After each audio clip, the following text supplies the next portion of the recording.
Lilipas din yan at wag mo sasabihin, may nagpapabati nga, lilipas din daw yan kuya. O ililipas ka na rin. Ngayon, yung sasabihin mong hindi mo ikayayaman ng 100 piso nila, ay gonggong kang, hinayupak ka. Sa kanila ka nagsimula. Yung 100 piso nila ang bumuhay sa'yo nung ikay walang wala. Ay... Hello guys, bumalik. Namalat ako. Gawang Pinoy Vlog TV. So guys, meron bago ngayon tatalakayin tungkol kay Diwata Girls.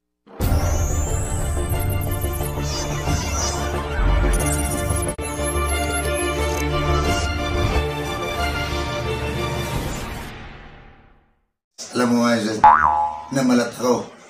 Bigil ako. Bigil. Kahit wala akong busis, pinipilit ko ilabas ito. Dahil sa hindi ng panahon ngayon, grabe. Pati busis ko nalamay sa lamig dito. Alam mo guys, ang pag-uusapan natin ngayon tungkol dito sa kunting reaction lang at tutorial talk lamang. Tungkol dito kay iniidolo nating Diwata. Nagmula sa kalangitan, lumagapak sa kalupaan, narito na sa inyong harapan ang nag-iisang diwata na mukhang kawatan. Nagpakitang gilas pa sa pagrampa ang isang convenience store. Nagpatulong ako doon sa mga gwardya.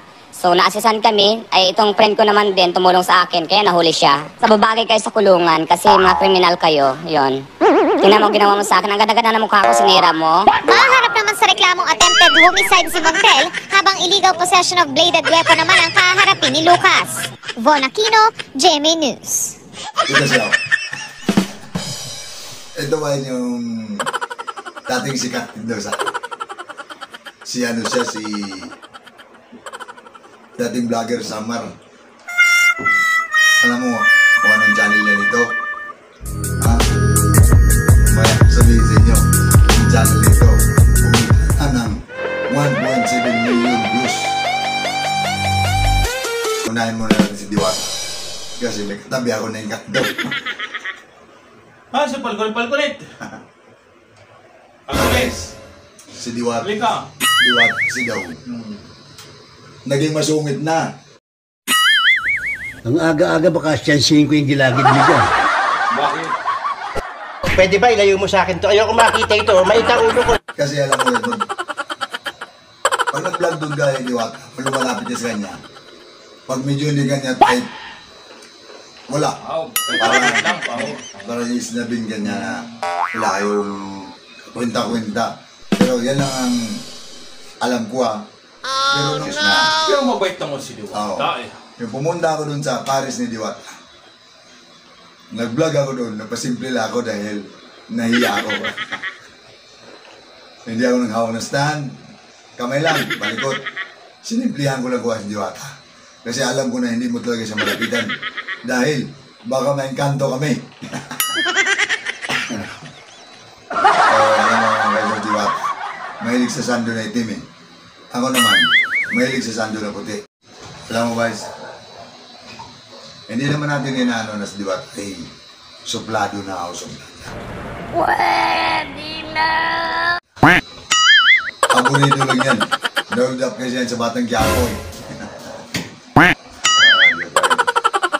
Pagod lang siguro sa kanyang TV. So dapat tunuhan niyo mga small vlogger tulad ni Joe Pinoy. Kung ipilitin, kung ayaw. Actually, ito, vitalize natin is Kasi lahat dito systematic na. Lahat ng price, kung mag-order kayo, makikita nyo doon sa counter mismo kung magkano. Kasi ano na, nakita nyo naman, di ba, place ko lang kanina yung counter natin na naka-POS. At the same time, nakapost na doon yung mga orderin nyo kung ano yan, kung magkano yung price. So, ayan po. Fix na ba yung dyan ba sila order Diwata sa mga booth na yan? Fix na ba yan dyan? Ay Diwata, may darating bang special guest? Actually, marami tayong kausap na darating. Still hiring ka pa ba dito? Yeah, still hiring. Kaya lang mag-message lang kayo sa Diwata, pare. Family Chicken. Yung Family Chicken natin, ayan yung buo na pwedeng pampamilya. So, ma-order na din natin. So, Tapos meron tayong spaghetti. So, magkano na yun, Idol? Yung chicken family? mababa lang tayo. May mga prices tayo nakalagay doon, nakadisplay sa may counter natin kung magkano ang mga prices. Kasi lahat dito systematic na. Lahat ng price, kung mag-order kayo, makikita nyo doon sa counter mismo kung magkano. Kasi ano na, nakita nyo naman, di ba, place ko lang kanina yung counter natin na naka-POS. At the same time, nakapost na doon yung mga orderin nyo kung ano yan, saka magkano yung price. So, Kasi, namimili yun yung mga sikat. Tayo, bitabi, di ba tayo sikat? Magpasikat muna tayo kay Diwata. Hindi totoo yan. Bola lang yan. Mag-tiktok ka doon sa Diwata. Nakita ko yan. Saan ko yan? Gunggong! Barinig kita sa mukha eh! Okay, yung utos niya, Tina. Kadisus. So, okay, lumalat. Kasi ikaw binili sa init, tapos malamig na tubig. Kasama ko hindi natablan dahil matibay na talaga ito siya. Immortal to eh. Dugong Grigo to. Dugong bugaw. Ang channel na nito guys, sabihin ko na sa inyo. Kung nag-viral si Dito, kumakain ng kulate o isotic food kung dumi. Ba, kinakain nito. Buhay na ano.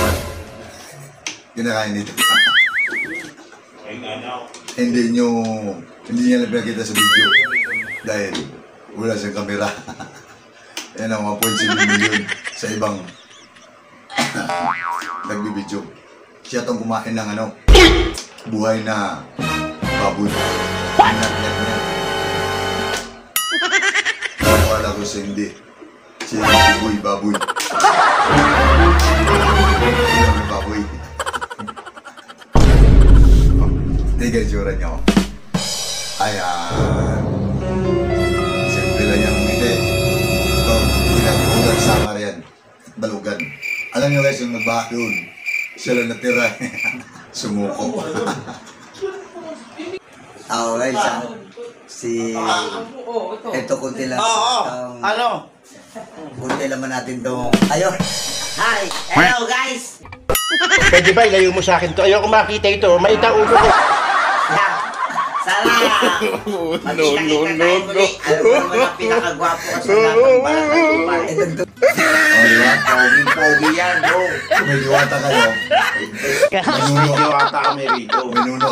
Minuno kami sa pulso. Vloggers, bre. Okay ba?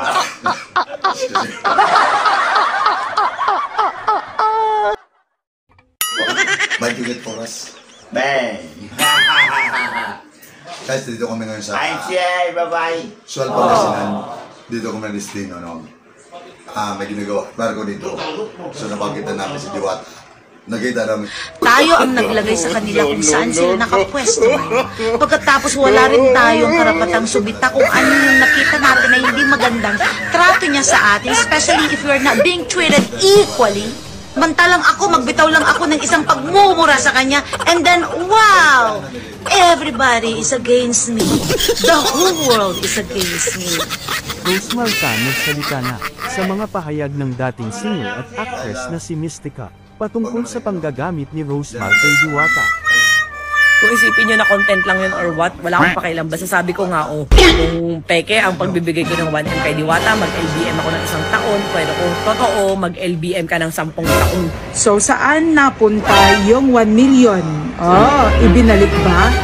Yun ba ay naging props lang? Pa na, content lang doon, pagbibigay ko ng 1M kay Diwata. Nakita nyo kung gano'n siya halos mangiyak-ngiyak na nung binigay ko yun sa kanya, di ba? Kasi nga naman takot sila, di ba? Umuurong ang bayag nila. Hindi nila kaya. Hindi lang si Diwata ang ni-real talk ng dating singer at actress na si Mystica, pati na rin ang vlogger at businesswoman na si Rosemary Tan. Katulad yung susi na pinakita na house and lot ang nakalagay sa picture ng susi na malaki, ay yung pala isang container lang. Oh my God. Tama na ang panlilin lang sa mga tao. Kasi pag niloloko yung mga tao, ano pa ang susunod? Lahat na lang yung gagawin nyo ay puro panlilin lang.